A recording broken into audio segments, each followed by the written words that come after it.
Hier, le nouveau président Biden a fait la parade traditionnelle entre des rangées de gardes nationales, dans les belles avenues de Washington, vides du peuple enthousiaste qui avait chanté et dansé le jour de l'inauguration d'Obama.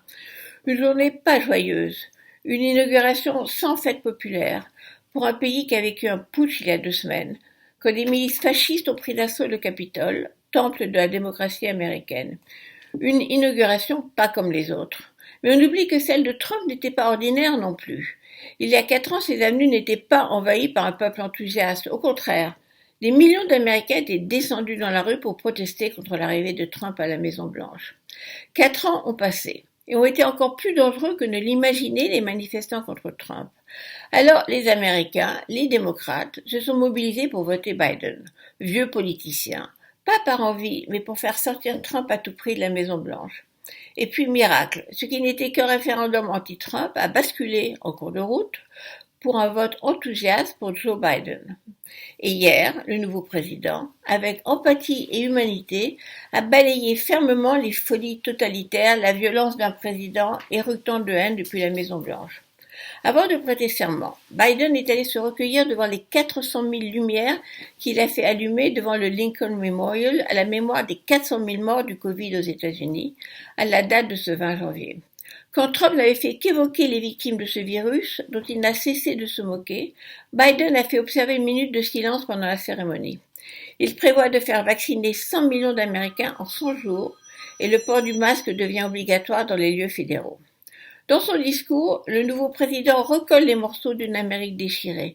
Il tend la main à tous les Américains. Quand la dernière image de Trump quittant Washington sera un poing levé en signe de victoire ou de menace, je reviendrai, lance-t-il. Marchant vers la Maison-Blanche, Joe Biden s'est précipité pour des accolades chaleureuses avec les journalistes sur le parcours.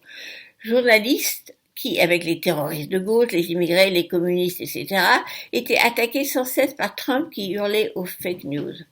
Alors que Trump, lui, n'a pas cessé d'utiliser ces fake news, le mensonge comme politique de gouvernement pour diviser le pays. Nous avons une attaque contre la démocratie et la vérité, dit alors Biden dans son discours. Il faut défaire le mensonge, battre le mensonge. Il faut restaurer et guérir. Je serai le président de tous les Américains.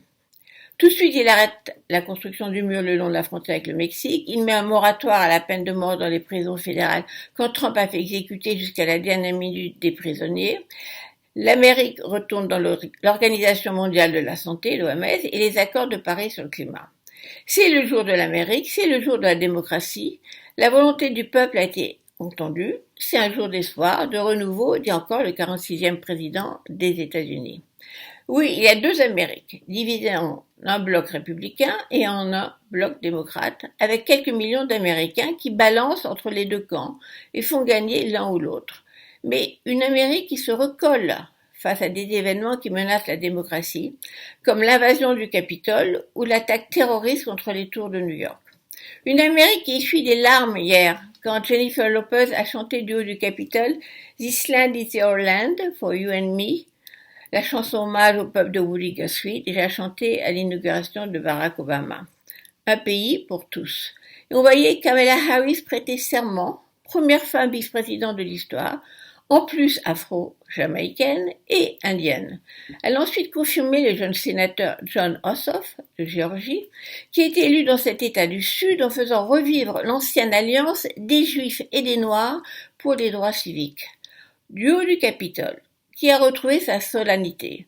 La sénatrice du Minnesota, Amy Klobuchar, a ouvert à la cérémonie d'investiture en déclarant que c'est la culmination de 244 ans de démocratie. Et c'est vrai.